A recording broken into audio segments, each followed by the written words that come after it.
Guys Apple orange जैसे बहुत सारे फ्रूट्स वीगन कैटेगरी में आते हैं, मतलब शुद्ध शाकाहारी, जहां पर कहीं भी किसी भी वे से मीट या नॉन वेज का इन्वॉल्वमेंट नहीं होता और इसीलिए शाकाहारी लोग इसे बड़े चाव से खाते हैं। लेकिन यहां पर एक फैक्ट है जो आप लोगों को ध्यान से सुनना चाहिए।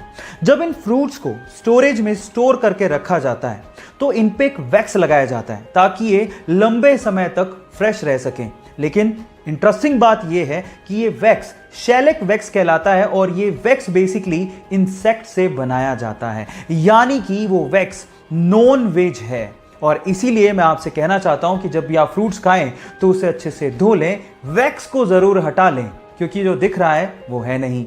क्या ये इंटरेस्टिंग फैक्ट आपको इसके पहले तक पता था? और अगर नहीं पता था गाइस, आप लोगों ने जमीन पे चलने वाले होवर बोर्ड के बारे में सुना होगा, लेकिन क्या आप लोगों ने कभी हवा में चलने वाले होवर बोर्ड के बारे में सुना है? Flying hoverboard. क्या ये हवाई बातें तो नहीं है? जी नहीं, ये हवाई बातें नहीं है, बल्कि इसे बनाया जा सकता है।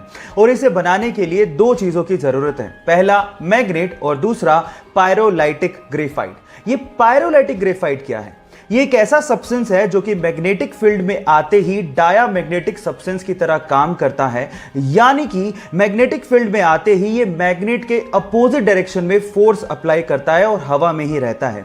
मजे की बात यह है कि मैग्नेटिक फील्ड के अपोजिट डायरेक्शन में फोर्स अप्लाई करने के बावजूद भी उस मैग्नेटिक फील्ड को ये छोड़ता नहीं है और हवा में ही तैरता रहता है।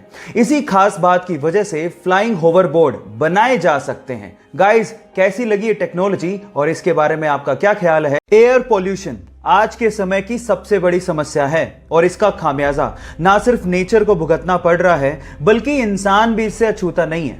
पर कनाडा ने अपने यहां पर एयर पोल्यूशन को कंट्रोल करने के लिए और CO2 की मात्रा को कम करने के लिए सन 2015 में दुनिया का सबसे बड़ा कार्बन कैप्चरिंग प्लांट अपने यहां पे इंस्टॉल किया है।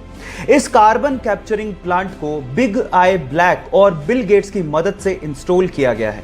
इस प्लांट के अंदर बड़े बड़े फैंस इस तरह से इंस्टॉल किए गए हैं कि वो सबसे पहले एनवायरनमेंट से एयर को सक करते हैं और उसके बाद CO2 की मात्रा को कंट्रोल करते हैं और उसके बाद वही फ्रेश एयर एनवायरनमेंट में वापस से छोड़ दी जाती है। क्या आप लोगों को भी लगता है कि इंडिया में इन कार्बन कैप्चरिंग प्लांट्स की जरूरत है?